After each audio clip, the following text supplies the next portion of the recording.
Sarah Mitchell pressed her face against the cool glass of the stagecoach window, watching the familiar buildings of Denver fade into distant memories. Her hands trembled as she clutched the letter that had arrived 3 days ago, the letter that changed everything.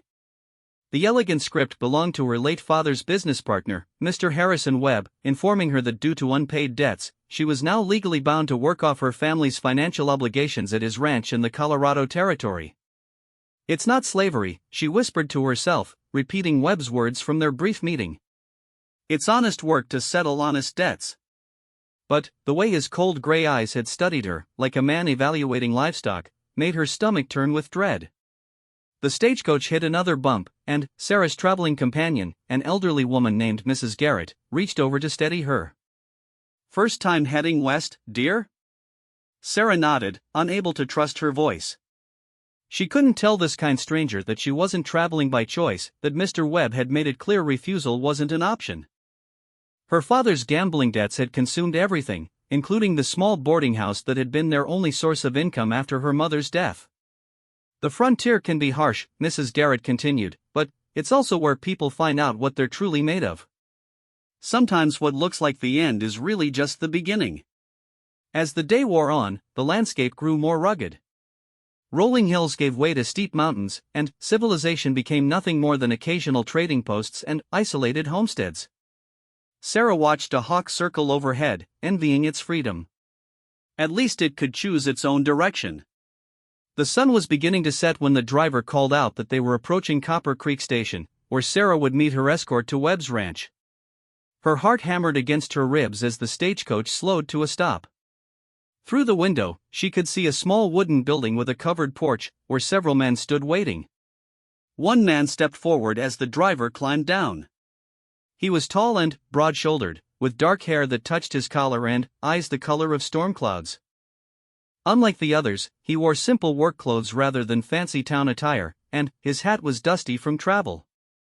Sarah noticed how the other men seemed to defer to him, stepping back slightly as he approached the coach. "That must be James McReynolds," Mrs. Garrett observed. "Webb's foreman. I've heard he's a hard man, but fair." Sarah's blood ran cold. This was her escort, the man who would take her to what felt like a prison sentence. She watched as he spoke quietly with the driver, his expression unreadable in the fading light. When McReynolds opened the coach door, Sarah found herself looking up into those gray eyes. They weren't cruel, as she'd expected, but they held a wariness that made her even more nervous. "Miss Mitchell?" His voice was deep and carefully controlled. "I'm James McReynolds. Mr. Webb sent me to escort you to the ranch." Sarah nodded, not trusting herself to speak. She gathered her small bag and accepted his offered hand to step down from the coach. His grip was firm but gentle, and she noticed the calluses that spoke of hard physical work. "Ma'am," he said politely to Mrs. Garrett, tipping his hat as she also emerged from the coach. "Take care of yourself, dear," Mrs. Garrett whispered to Sarah, pressing a small wrapped bundle into her hands. "Some biscuits for the journey. And remember what I said about beginnings."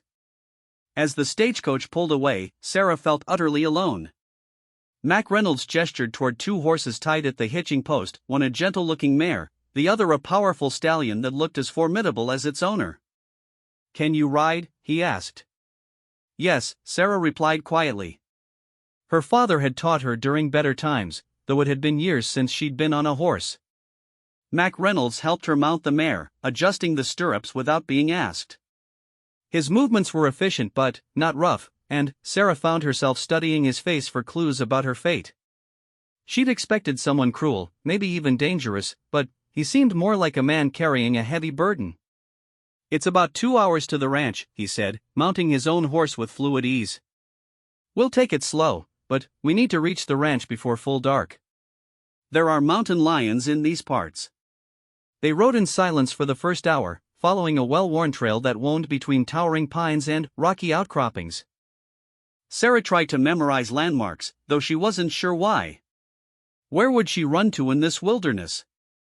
As they crested a ridge, McReynolds suddenly raised his hand, signaling her to stop.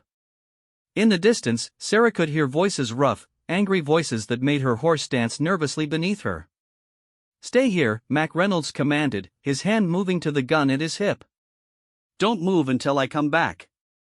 Before Sarah could protest, he spurred his horse forward, disappearing around a bend in the trail.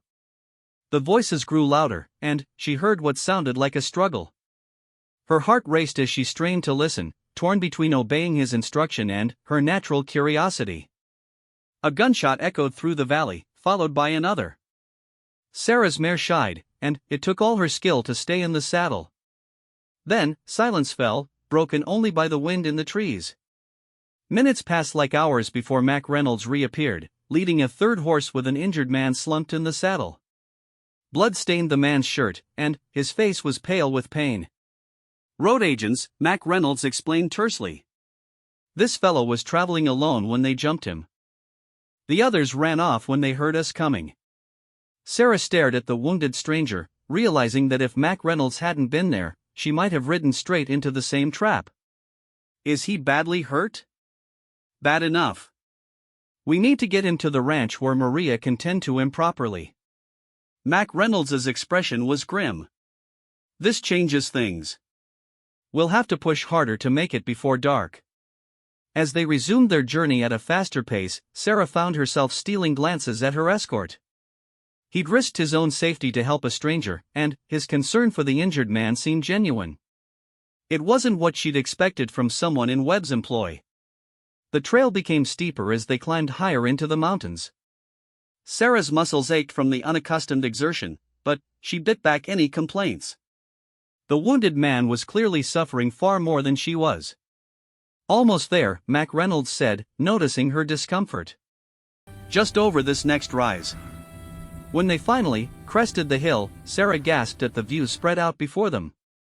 The Webb Ranch lay in a valley surrounded by towering peaks, their snow-capped summits glowing pink in the sunset.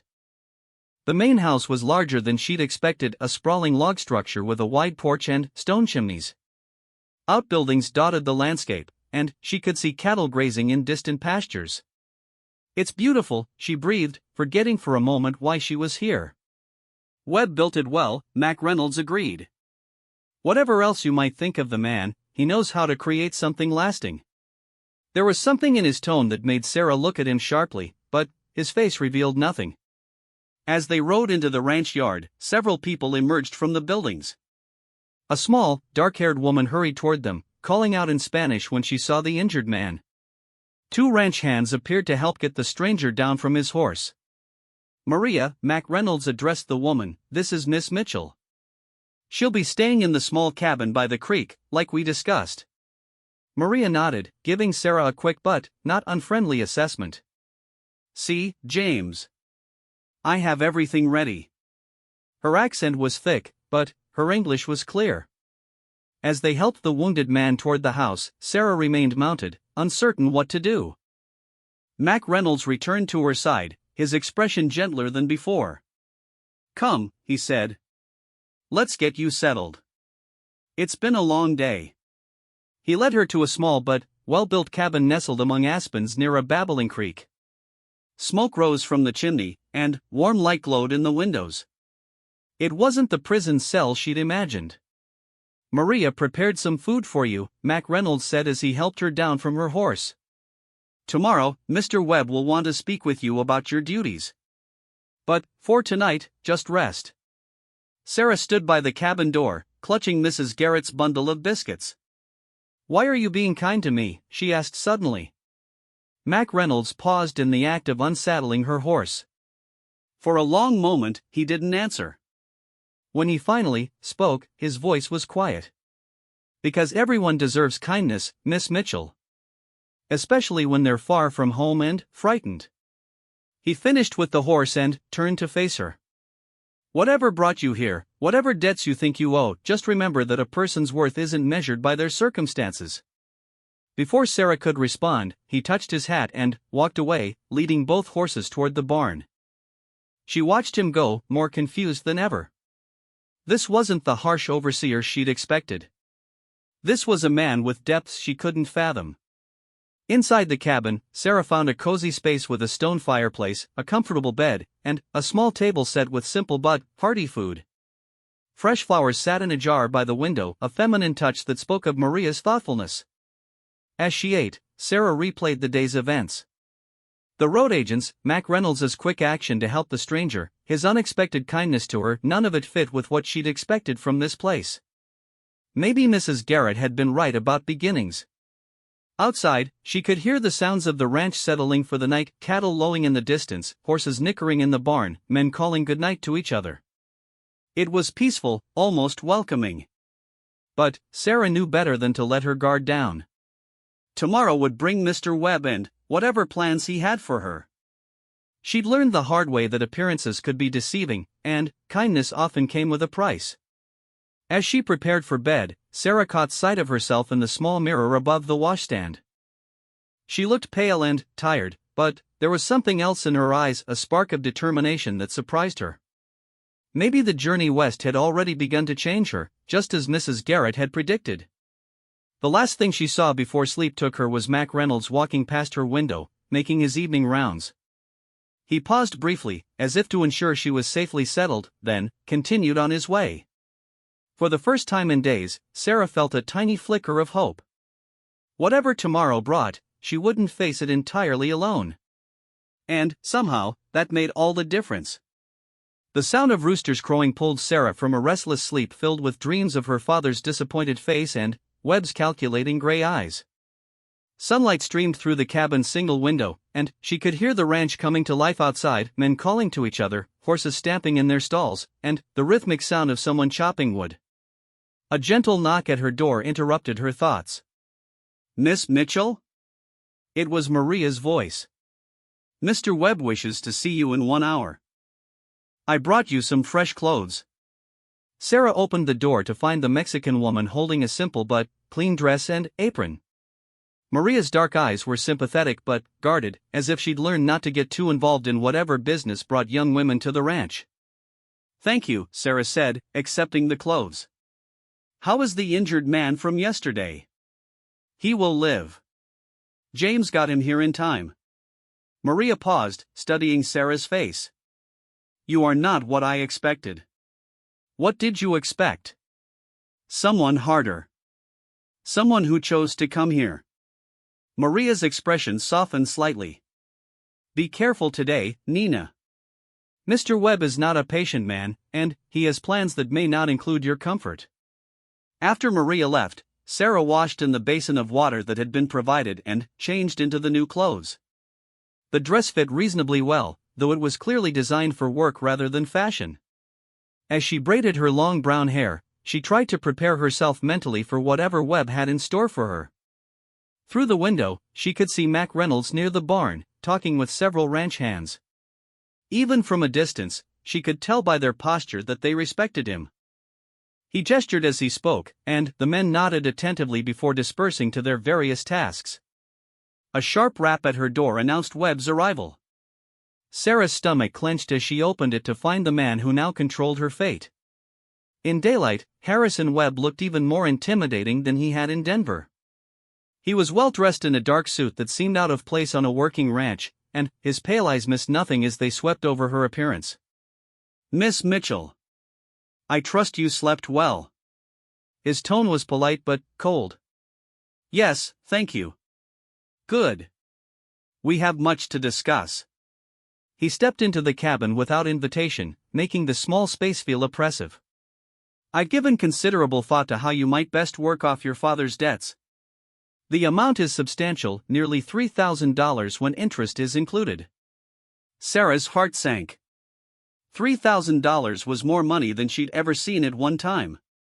At the wages most working women earned, it would take years to pay off such a sum.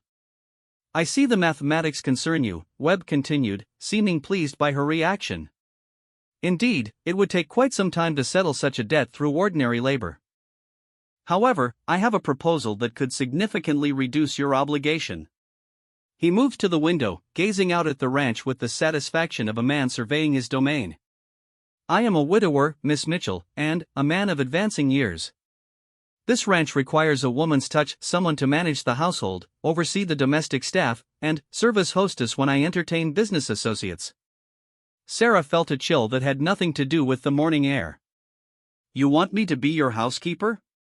Not exactly. Webb turned back to her, his pale eyes glittering. I want you to be my wife. The words hit Sarah like a physical blow. She gripped the back of a chair to steady herself, her mind reeling. Your wife? Think about it logically, Webb said, his tone as matter-of-fact as if he were discussing the weather. Marriage would immediately eliminate your debt, provide you with security and status, and ensure your future comfort. In return, I would gain a presentable wife to help establish my position in territorial society. But, I don't love you, Sarah whispered, horrified at the clinical way he described such a momentous decision. Webb's laugh was harsh. Love? My dear girl, love is a luxury for people who can afford it. You are in no position to indulge in romantic fantasies. This is a business arrangement that benefits us both. And, if I refuse? Then, you will work as a servant in my household until every penny is repaid. Given the interest that continues to accumulate, and the cost of your room and board, you could be here for quite some time. He paused, letting the implications sink in. Of course, there are other ways a young woman might earn money more quickly, but I doubt you would find those alternatives appealing. The threat was unmistakable, and Sarah felt sick. She thought of the wounded stranger from yesterday and wondered if he had also fallen into Webb's trap somehow. I need time to think, she managed. Certainly. You have until this evening to make your decision. Webb moved toward the door, then paused. Oh, and Miss Mitchell? I should mention that my foreman, Mac Reynolds, has been instructed to ensure you don't attempt to leave the ranch. He's quite good at tracking, should you be tempted to try. After he left, Sarah sank into the chair, her hands shaking. The trap was even worse than she'd imagined. Marriage to a man she despised, or years of servitude with no guarantee of freedom at the end. Either choice felt like a prison sentence. A soft knock interrupted her despair. Miss Mitchell? It was Mac Reynolds. Mr. Webb asked me to show you around the ranch and explain your duties if you choose the servant's path. Sarah opened the door reluctantly, not wanting to face the man who was apparently her jailer. But Mac Reynolds's expression wasn't that of a harsh overseer. Instead, he looked troubled, as if Webb's instructions sat poorly with him. Walk with me, he said quietly. There are things you should understand about this place. They headed toward the main house, a massive structure that dominated the ranch compound. As they walked, Mac Reynolds pointed out various buildings, the bunkhouse where the ranch hands lived, the cookhouse where meals were prepared, the barns and corrals where the livestock was kept.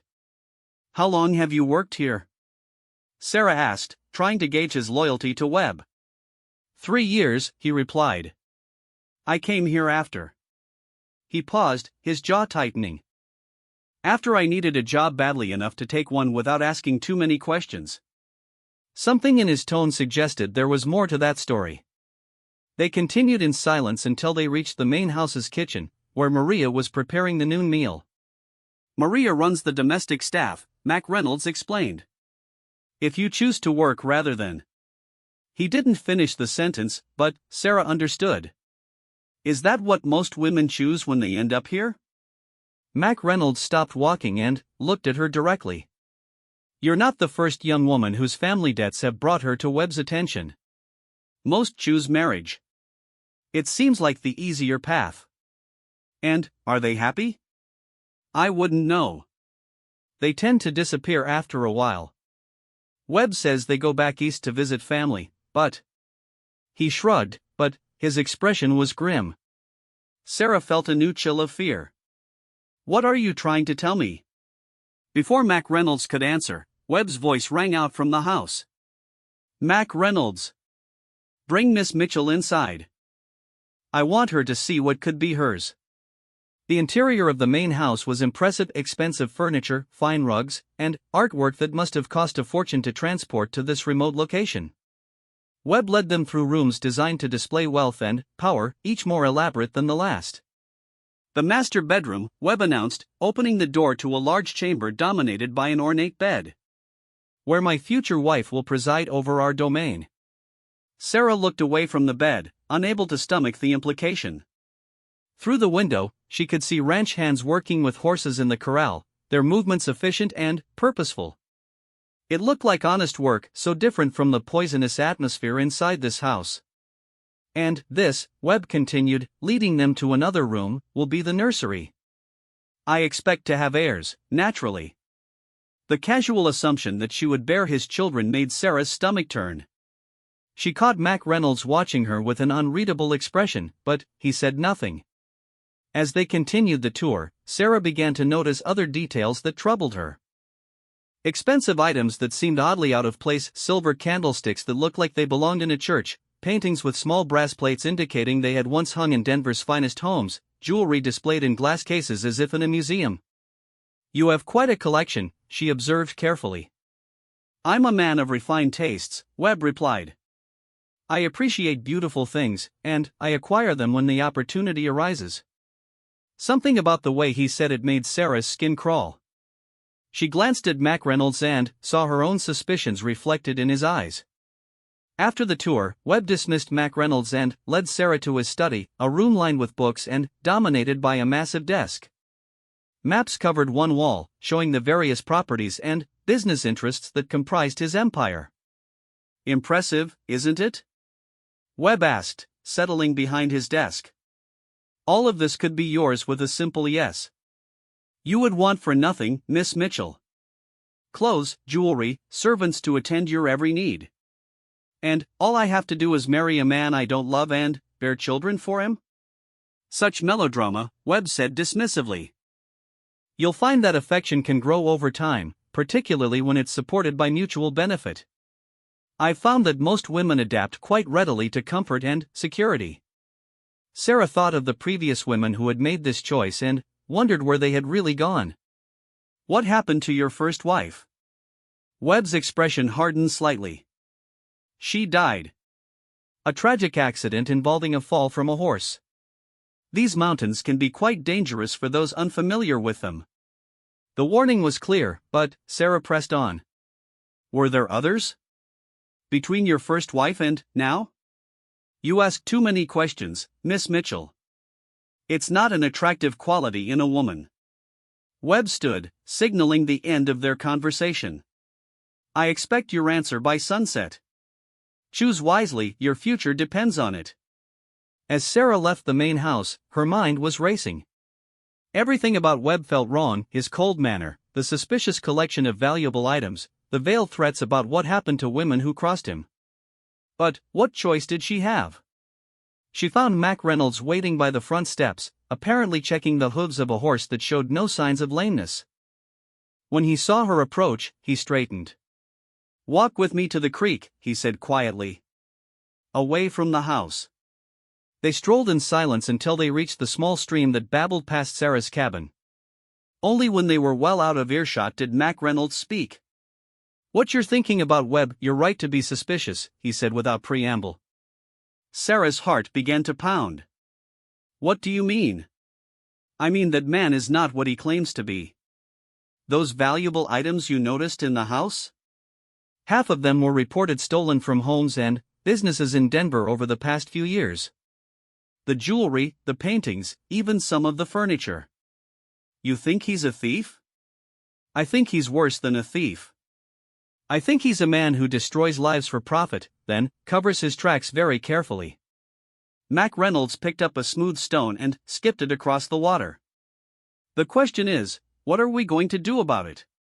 Sarah stared at him. We? You're not the first person to end up here against your will, Miss Mitchell.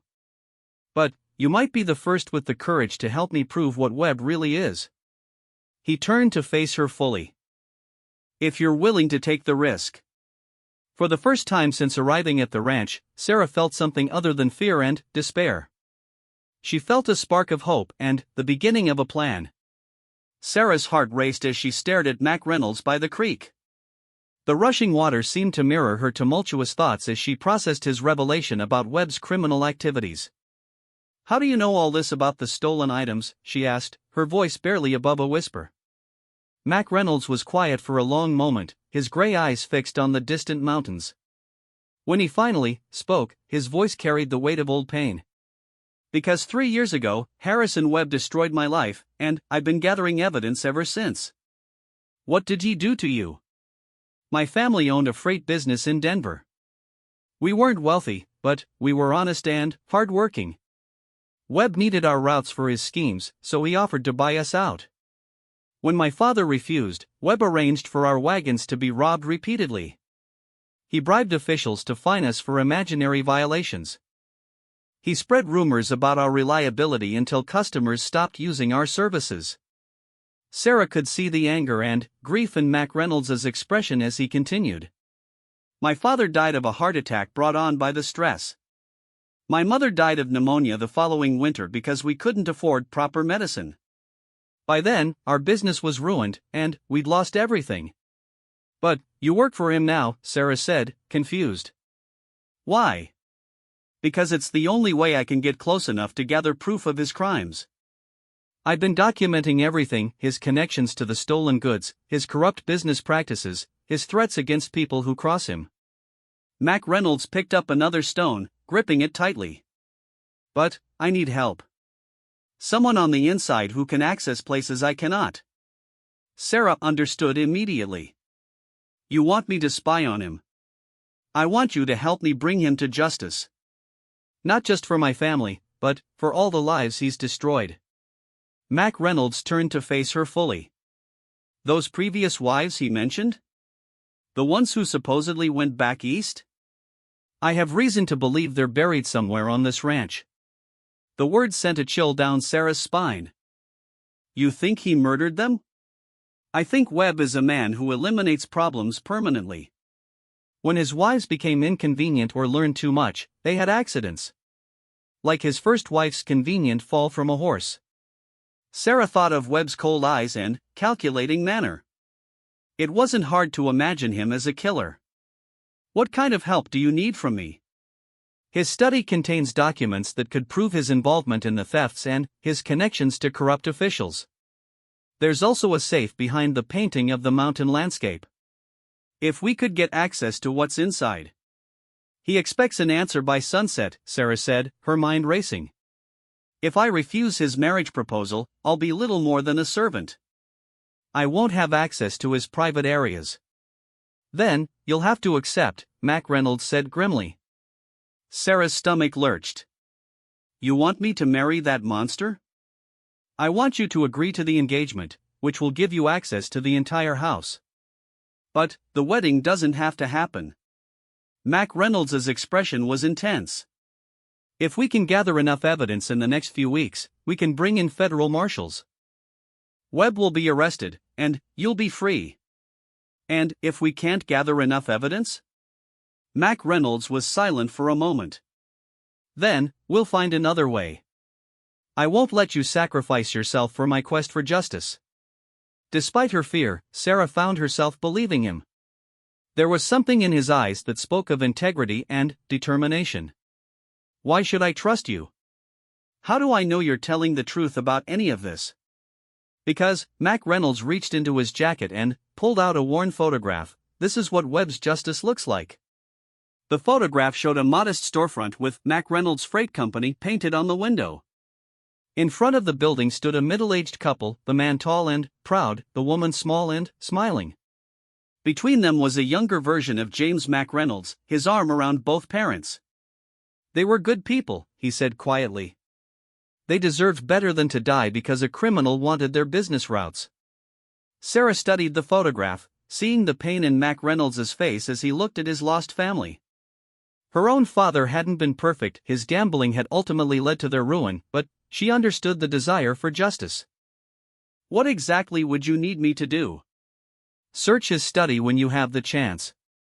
Look for correspondence with his contacts in Denver, records of transactions, anything that connects him to the stolen goods. The safe might contain the most damning evidence, but it would be dangerous to attempt opening it. Do you know the combination? I have some ideas. Webb is arrogant enough to use dates that are meaningful to him, probably related to his business successes or property acquisitions. Mac Reynolds returned the photograph to his jacket. But, Sarah, you need to understand the risks. If he discovers what you're doing, He'll kill me, just like the others.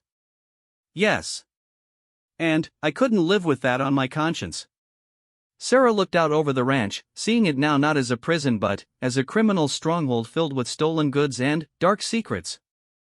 The thought of Webb touching her, of pretending to be his willing bride, made her feel sick. But the alternative, letting him continue to destroy innocent lives, was worse. "I'll do it," she said firmly. "But I have conditions." Mac Reynolds raised an eyebrow. "Such as?" "If we're caught, you don't try to protect me at the cost of your own safety. And if something happens to me, you make sure the truth about Webb comes out." "Nothing is going to happen to you. Promise me," Sarah insisted. After a moment, Mac Reynolds nodded. "I promise. But, Sarah, you need to promise me something too. If this becomes too dangerous, if you want out, you tell me immediately." "No heroics." They shook hands by the creek, sealing their dangerous alliance. As they walked back toward the ranch buildings, Mac Reynolds gave her additional instructions. Act reluctant but ultimately practical about accepting Webb's proposal. He'll expect some resistance from a proper young lady, but he'll also expect you to see reason given your circumstances. "How long do you think we'll need?" "A few weeks, maybe a month if we're careful. I've already sent word to a federal marshal I trust in Denver, telling him to expect communication from me. Once we have solid evidence, help will come quickly." As they approached Sarah's cabin, Webb emerged from the main house, clearly watching for their return. His pale eyes fixed on them with suspicion. "Miss Mitchell," he called out, striding toward them. "I trust Mac Reynolds has shown you what awaits if you choose the servant's life?" "Yes, sir," Sarah replied, forcing herself to meet his gaze. "It's given me much to consider." "And what conclusions have you drawn?" Sarah took a deep breath, knowing that her next words would set a dangerous plan in motion. "I believe a practical woman must consider all aspects of her situation. While marriage was not in my immediate plans, I cannot ignore the security and comfort you offer." Webb's smile was predatory. "Excellent. You're wiser than many women your age. We'll announce our engagement tomorrow and begin planning a wedding for next month." "Next month seems rather soon," Sarah said, trying to buy time. "Why delay? We're both mature individuals who understand what we want. Besides, I find that extended engagements often lead to second thoughts, and I would hate for you to develop cold feet." The threat was subtle but clear. Webb moved closer, and Sarah forced herself not to step back, though every instinct screamed at her to run. "May I have this evening to write to my relatives and inform them of my decision?" "Certainly. Though I should mention that all correspondence leaving this ranch passes through my review. For security purposes, you understand." After Webb returned to the house, Mac Reynolds walked Sarah to her cabin door. "You did well," he said quietly. "But, remember, from now on we have to be extremely careful. Webb is suspicious by nature, and he'll be watching for any sign that you're not what you seem." "How will we communicate?" "I'll find ways. Trust me." Mac Reynolds glanced around to ensure they weren't observed. "Sarah, there's something else you should know. The injured man we helped yesterday? His name is Thomas Fletcher, and he's a Pinkerton detective." Sarah's eyes widened. "A detective? Here to investigate Webb?" "I believe so. He hasn't said as much, but I recognized him from wanted posters. He's worked on some high-profile robbery cases in Denver. If we can gain his trust, he might be able to help us." "Where is he now?" "Recovering in the bunkhouse. I've been tending to his wounds, and he's getting stronger. But he's also getting suspicious about why a detective might have been targeted by road agents so close to Webb's ranch." That evening, Sarah sat in her cabin, ostensibly writing letters to fictional relatives about her engagement. In reality, she was planning how to search Webb's study and wondering if she had the courage to go through with such a dangerous deception. A soft knock at her door made her heart jump. When she opened it, she found Maria holding a tray of food. "I thought you might be too nervous to eat in the main house tonight," the older woman said, setting the tray on the small table. "Thank you," That's very thoughtful. Maria lingered, her dark eyes troubled. Senorita, I know it is not my place to speak, but please, say what's on your mind. I have worked for Mr. Webb for 2 years. In that time, I have seen 3 young women accept his proposals of marriage. Maria's voice dropped to a whisper. None of them were happy. And none of them lived to see their first wedding anniversary. Sarah's blood chilled. What happened to them? Accidents. Always accidents. Maria crossed herself. The first fell down the stairs. The second drowned in the creek. The third, like the first Mrs. Webb, fell from a horse. Such unfortunate clumsiness in healthy young women. Why are you telling me this? Because you have kind eyes, and you helped the wounded stranger yesterday without being asked. You do not deserve what awaits you in that house. Maria moved toward the door. Be very careful, Nina. And, if you ever need a friend, you know where to find me. After Maria left, Sarah stared at the untouched food on her tray. 3 wives, all dead within a year of marriage. All from accidents that conveniently eliminated women who had likely learned too much about Webb's criminal activities. She thought of Mac Reynolds and his quest for justice, of the Pinkerton detective recovering in the bunkhouse, of all the innocent people whose lives Webb had destroyed. Tomorrow, she would begin living a lie that could easily cost her life. But, tonight, she would prepare. And she would pray that courage would be enough to see her through the dangerous game she had agreed to play. Outside her window, she could see lights burning late in Webb's study. Whatever secrets that room contained, she would find them. The lives of future victims, and the memory of past ones, depended on it. The morning sun cast long shadows across the ranch as Sarah prepared for her first full day as Webb's fiancée. Her hands shook as she arranged her hair, knowing that every moment from now on would be a performance that could mean the difference between life and death. A sharp rap at her door announced Webb's arrival. When she opened it, she found him dressed in his finest suit, holding a small velvet box. Good morning, my dear. I thought you should have this. He opened the box to reveal an ornate gold ring set with a large emerald. It belonged to my first wife. I'm sure she would want you to have it. Sarah's stomach turned as she looked at the ring that had once belonged to a woman now buried somewhere on this ranch. But she forced herself to smile as Webb slipped it onto her finger. The gold felt cold against her skin, like a shackle. It's beautiful, she lied. Indeed. We'll make the formal announcement at dinner tonight. I've invited several neighboring ranchers and the territorial judge to celebrate our engagement. Webb's pale eyes studied her face. You'll want to look your best. First impressions are important in territorial society. After he left, Sarah sat heavily on her bed, staring at the ring. Somewhere in this house lay evidence that could bring Webb to justice, but she was running out of time.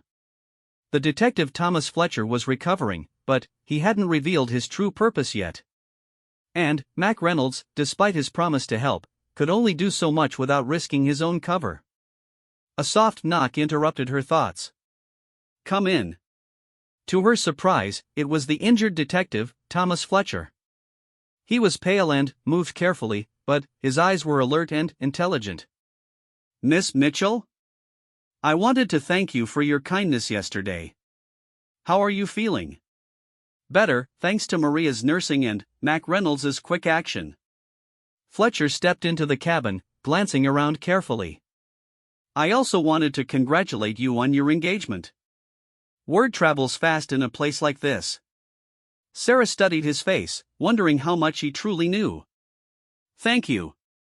It was unexpected. I imagine so. May I sit? I'm still a bit weak.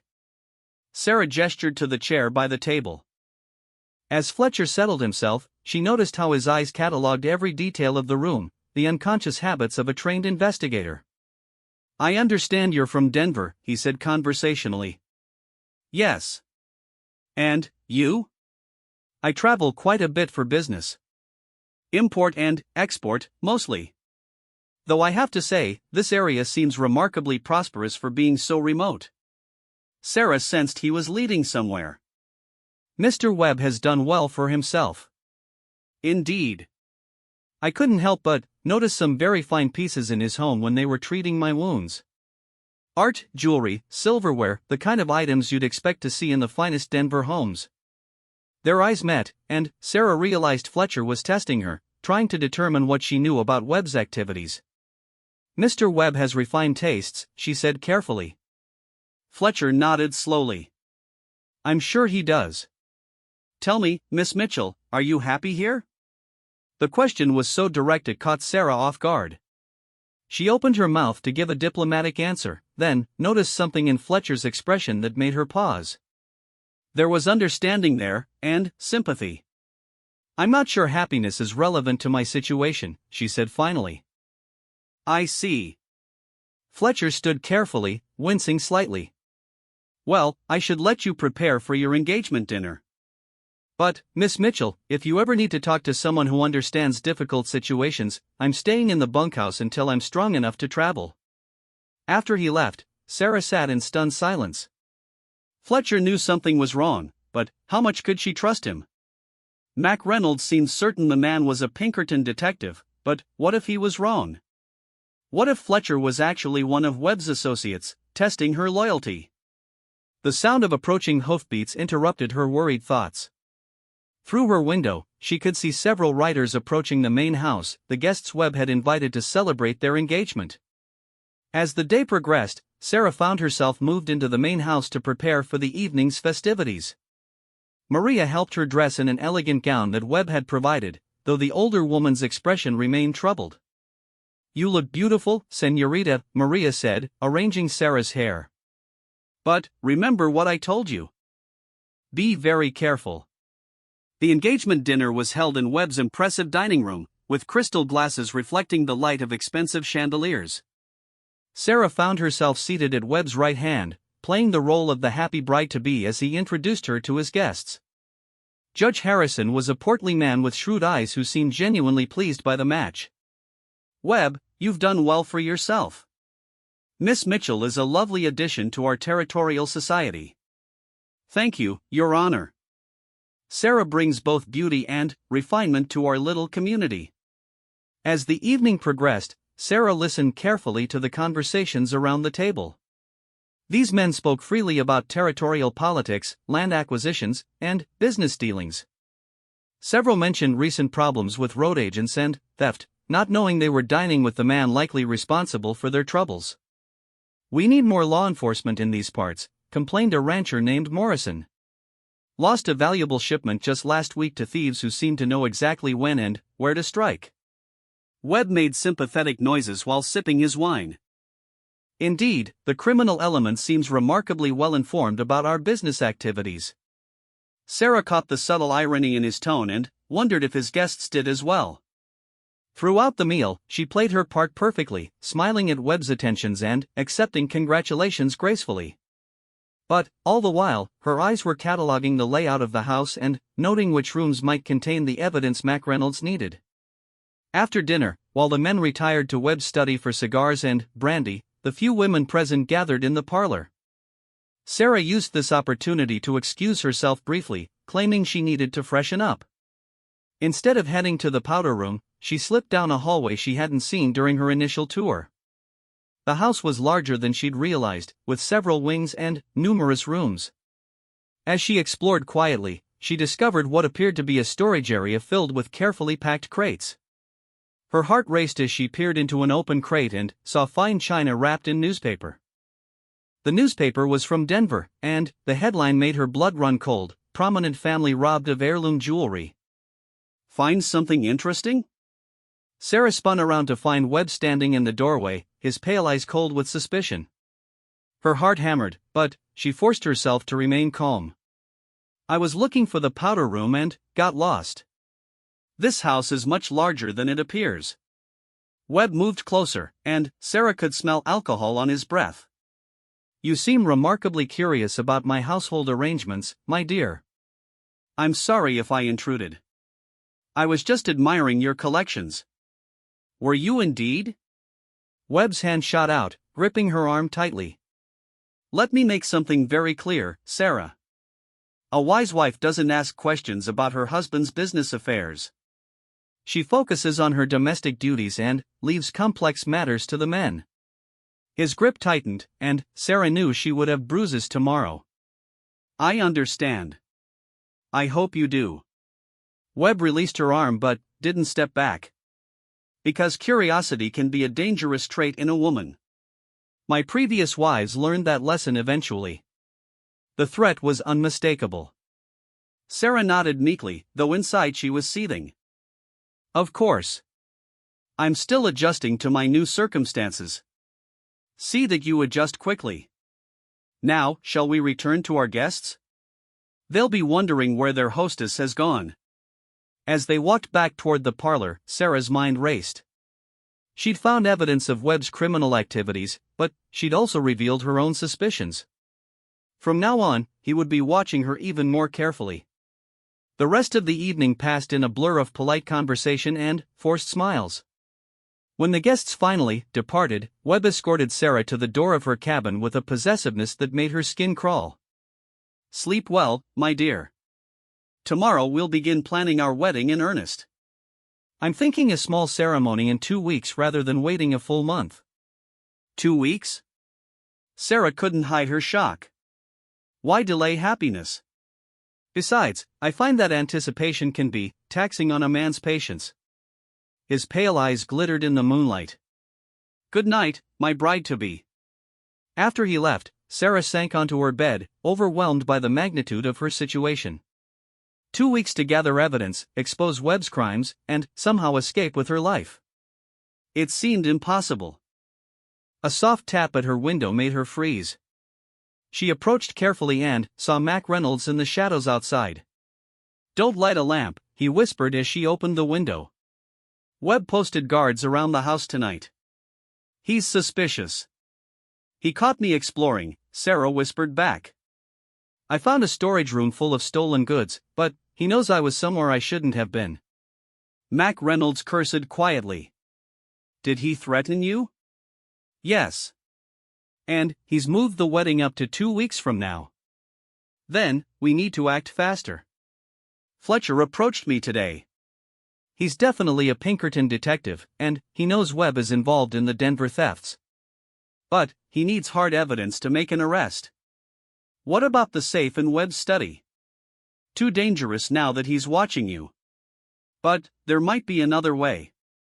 Mac Reynolds glanced around nervously. Tomorrow night, Webb is meeting with his contacts from Denver. They're coming here to plan their next robbery.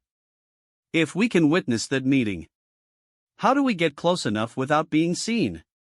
There's a hidden passage in the house. Webb doesn't know about it. It was built by the original owner before Webb bought the place. I discovered it while doing repairs last year. Sarah's heart leaped with hope. Where does it lead? It connects several rooms, including one that shares a wall with Webb's study. You could hear everything they say. What about the guards? I'll create a distraction. But, Sarah, this is our only chance. If we're caught. I know. Sarah reached through the window and squeezed his hand. But, we have to try. How many more people will Webb destroy if we don't stop him? Mac Reynolds squeezed back, his calloused palm warm and reassuring. Meet me tomorrow night behind the barn at midnight. And, Sarah, thank you for having the courage to do this. After he disappeared into the shadows, Sarah sat by her window, staring out at the ranch that had become a battlefield. Tomorrow night, she would risk everything to expose the truth about Harrison Webb. The lives of past victims demanded justice, and future victims deserved protection. She looked down at the emerald ring on her finger, a dead woman's jewelry, now a symbol of her own dangerous masquerade. In 2 weeks, Webb expected her to become his wife. But, if their plan succeeded, he would be in federal custody long before that could happen. And, if their plan failed? Sarah pushed that thought aside. Failure wasn't an option. Too much depended on their success, and she had promised Mac Reynolds she would see this through to the end. Outside her window, the ranch slept peacefully, giving no hint of the criminal enterprise it concealed or the dangerous game being played within its borders. But, tomorrow night, the truth would finally come to light. The day of the planned meeting crawled by with agonizing slowness. Sarah spent the morning in the main house, ostensibly helping plan wedding details while actually memorizing the layout of rooms and corridors. Webb remained close by, his suspicious nature heightened after catching her in the storage area. "I've ordered your wedding dress from Denver," he announced over lunch. "White silk with pearl buttons. Very traditional, very proper." Sarah forced herself to smile while her stomach turned. "That sounds lovely. I want everything perfect for our special day. After all, a man only takes his fourth wife once." The casual reference to his previous 3 wives sent chills down Sarah's spine. She wondered if any of them had sat in this same chair, making the same pretense of happiness while planning their own doom. That afternoon, while Webb met with his ranch foreman about cattle business, Sarah managed to slip away to find Fletcher. She found him sitting on the bunkhouse porch, apparently reading but actually watching the main house with trained eyes. "Mr. Fletcher," she said, approaching carefully. "How are you feeling?" "Much better, thank you. In fact, I'm planning to leave tomorrow morning. I've imposed on Mr. Webb's hospitality long enough."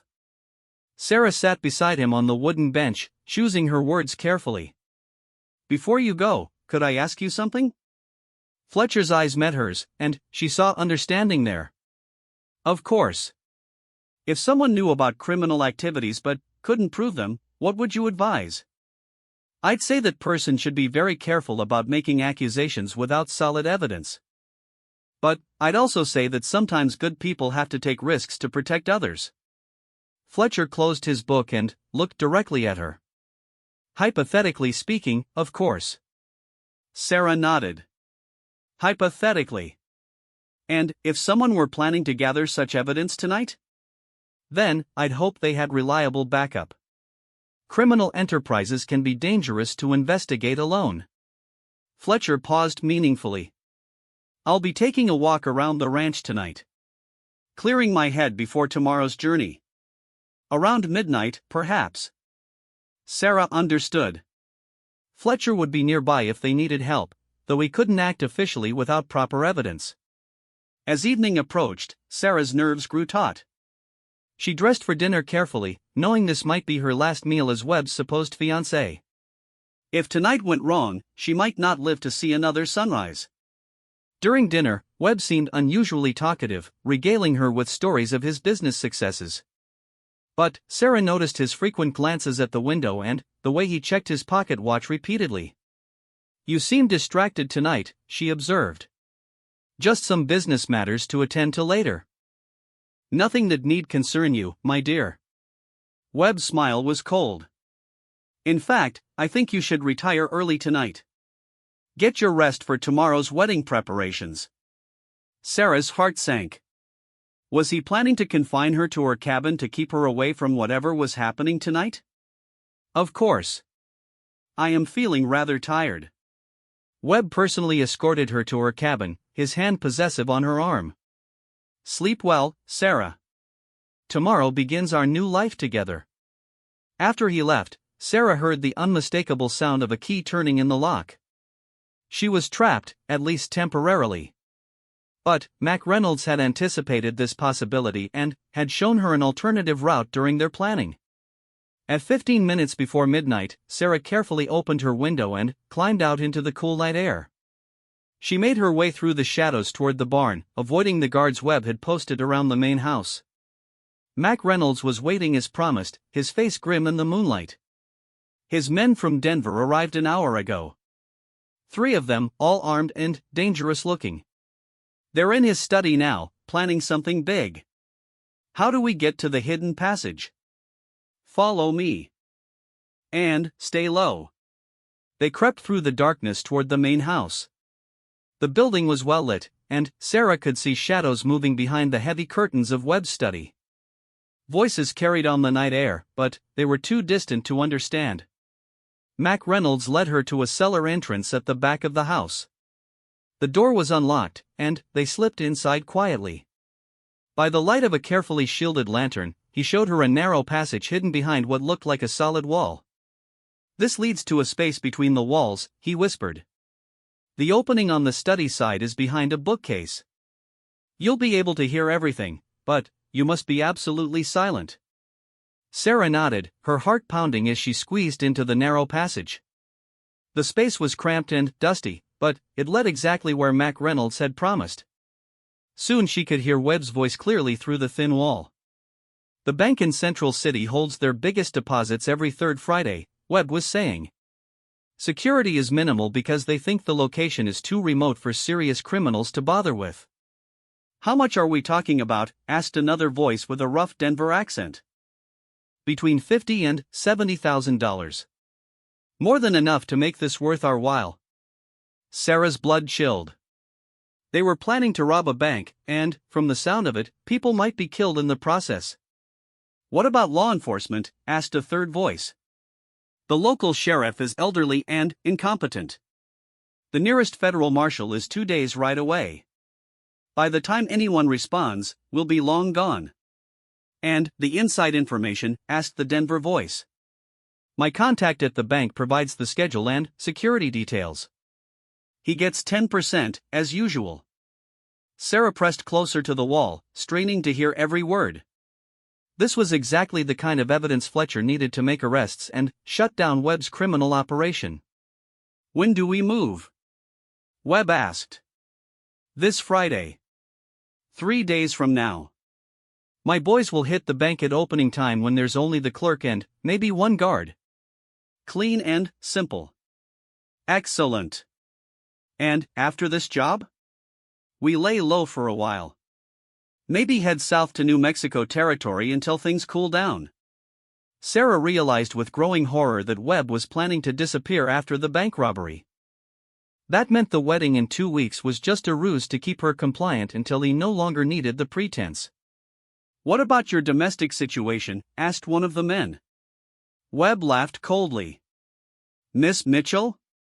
She served her purpose as a respectable front. After Friday, she'll have an unfortunate accident, just like the others. These mountain trails can be treacherous for inexperienced riders. Sarah bit her lip to keep from gasping aloud.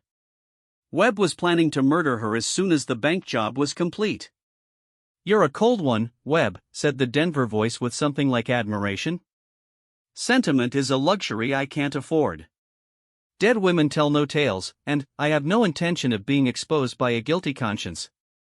The men continued discussing details, escape routes, weapons, timing, while Sarah memorized every word.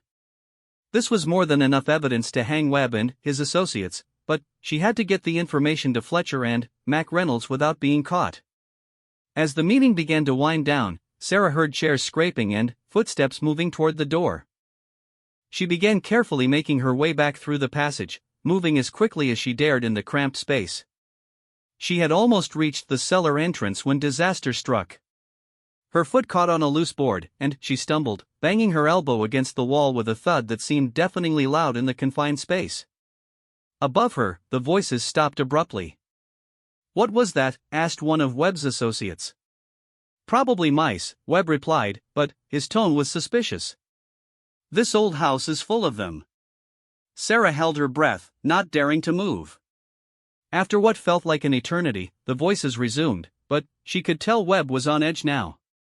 She waited until she heard the front door close and horses riding away before emerging from the passage. Mac Reynolds was waiting anxiously in the cellar. Did you hear everything? He whispered. Yes. They're planning to rob the bank in Central City this Friday. And, James. Webb plans to kill me after the robbery. Mac Reynolds's face went white with rage. That bastard. We have to get you out of here tonight. No. If I disappear now, he'll know we're onto him, and he'll just move his operation somewhere else. Other people will die. Sarah, you can't seriously be thinking of staying. He just said he plans to murder you. He plans to murder me after the bank robbery. That gives us 3 days to stop him. Sarah gripped Mac Reynolds's arm. We have to find Fletcher and tell him what we learned.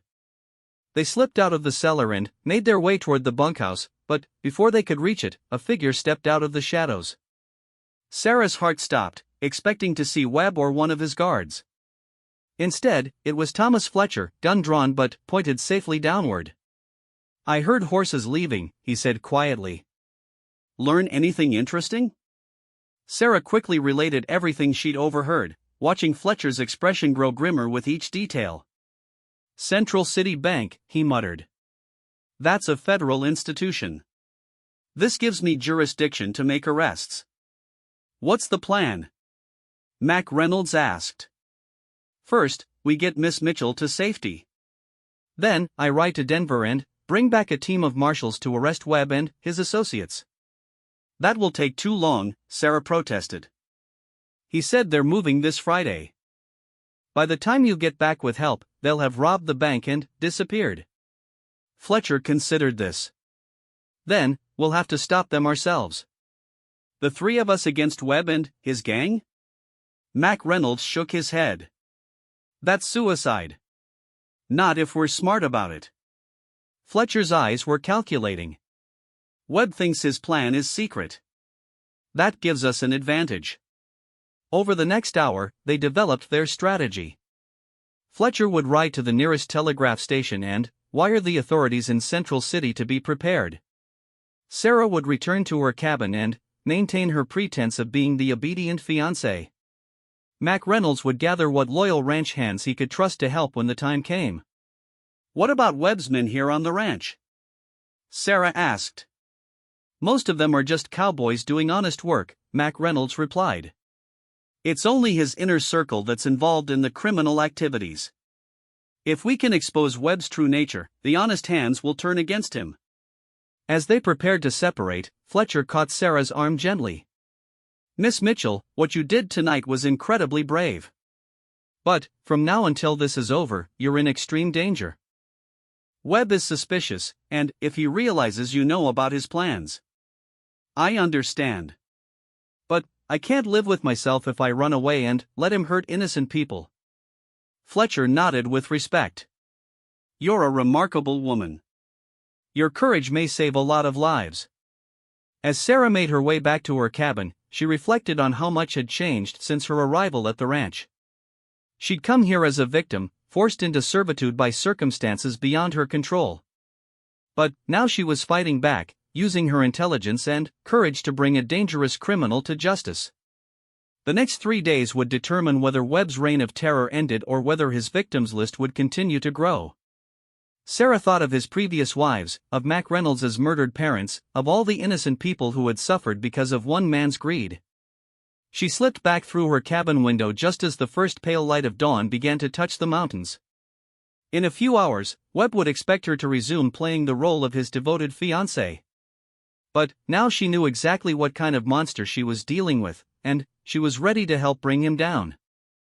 The final confrontation was coming, and Sarah Mitchell, no longer the helpless victim who had arrived at the ranch in fear, was ready to face whatever came next. She had found her courage in the most unlikely place, and she intended to use it to ensure that justice finally prevailed.